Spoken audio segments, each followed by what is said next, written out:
Welcome back into the PAC Sports Network. I'm Donnie Chedrick. Today I'm joined by head coach of the Grove City men's basketball team, Steve Lamie. Coach, thanks for joining us today. A 1985 graduate here at Grove City and now in your 21st season with the Wolverines. So just talk about in general how your career has been to this point. I have my dream job, and I really mean that. I can remember, this is years and years ago. I went to go see practice with Pete Carrill, who was the legendary coach at Princeton University, and a bunch of us coaches went down to see him coach. And then afterwards, we all went out for dinner, and we were at this huge round table. And we all had to tell the other coaches what our dream job would be. And one wanted to be the Duke head coach in North Carolina and Indiana. And when they came to me, I said, I want to coach at Grove City College, my alma mater. And they all kind of laughed at me, but 3 years after that fact, or after that meal and that conversation, I was an assistant at Grove City College. So, and then became the head coach. So I have my dream job. In 2010, you were a co-winner of the National Association of Basketball Coaches Great Lakes Coach of the Year Award.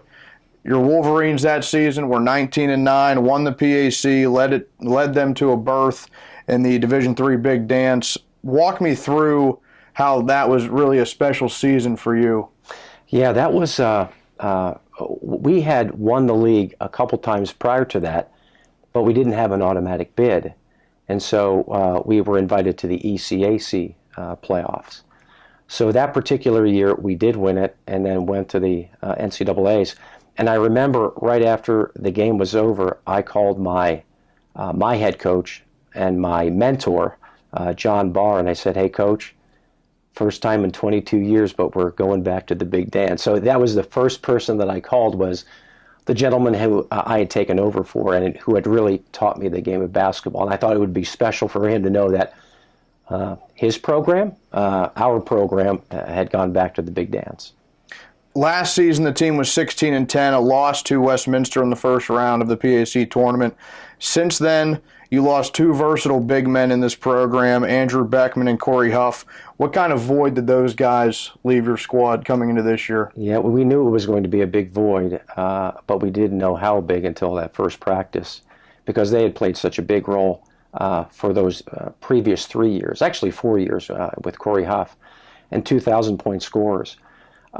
But fortunately, we had talked to our team about the necessity of other guys, playing larger roles, especially our guards. And that's where we're getting most of the scoring from this year compared to last year with those two Twin Towers. Of course, we're getting a lot of help from James Wells, who was that third big man that we had played last year. And James played a subsidiary role. Like, he played a very big role for us, but kind of bided his time, and now he's a big cog in the middle. So we miss them dearly, but the other guys have stepped up and provided some offense for us.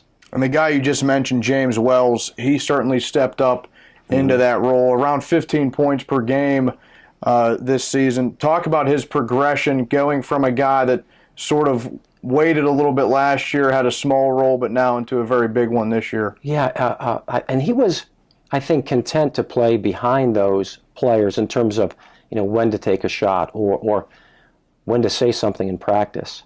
And I think that's rare for someone of his caliber.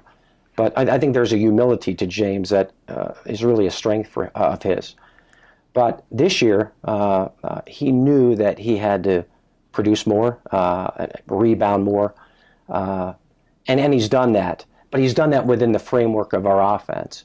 And he understands that, as good as he is, there's not one player that can just carry us. But it's interesting that when we need a big block, he's the guy who gives it to us.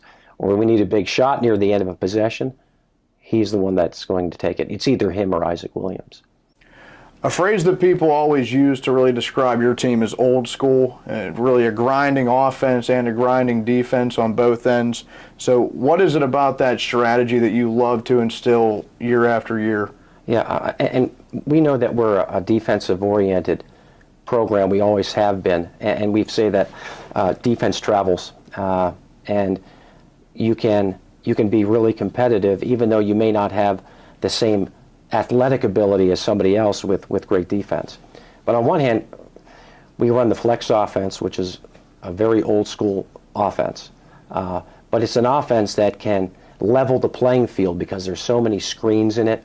It's something that no one runs anymore, so people have to maybe prepare special for us in a game because they don't see it anywhere else.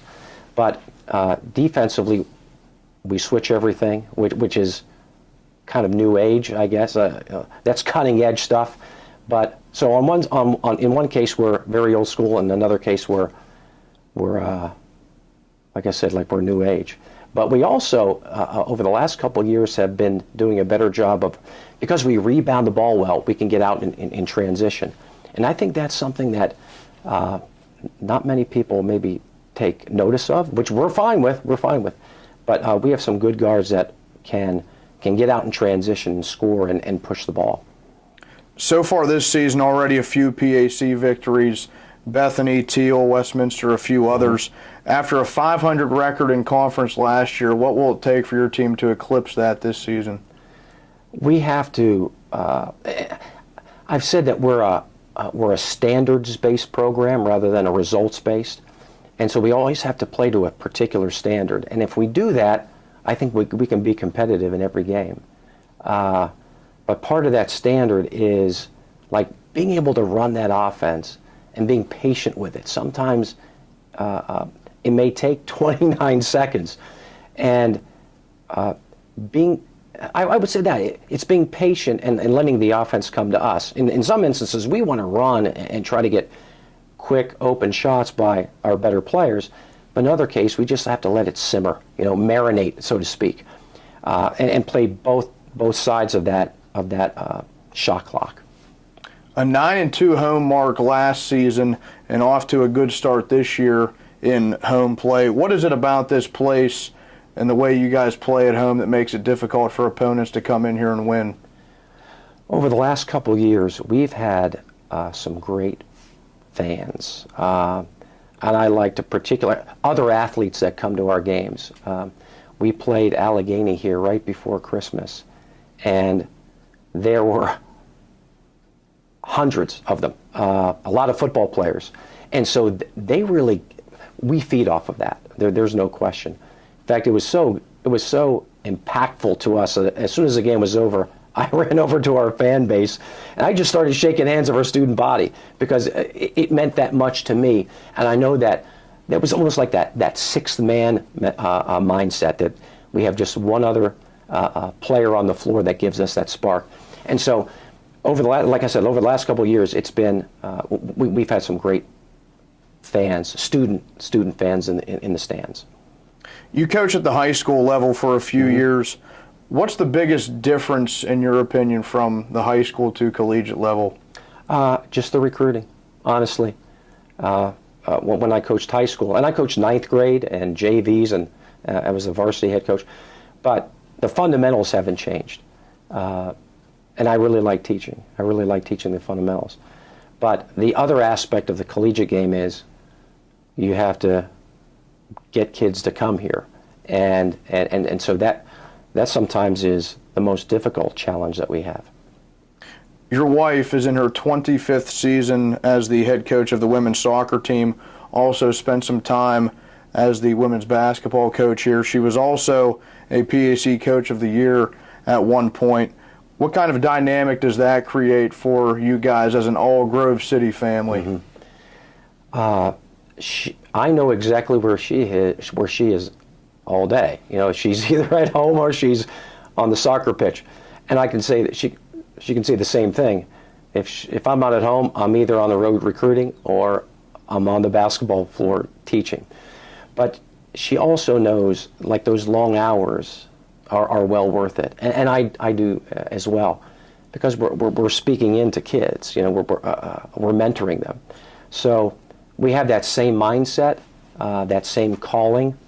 And so if we don't spend a lot of time together during the season, we know it's time well spent.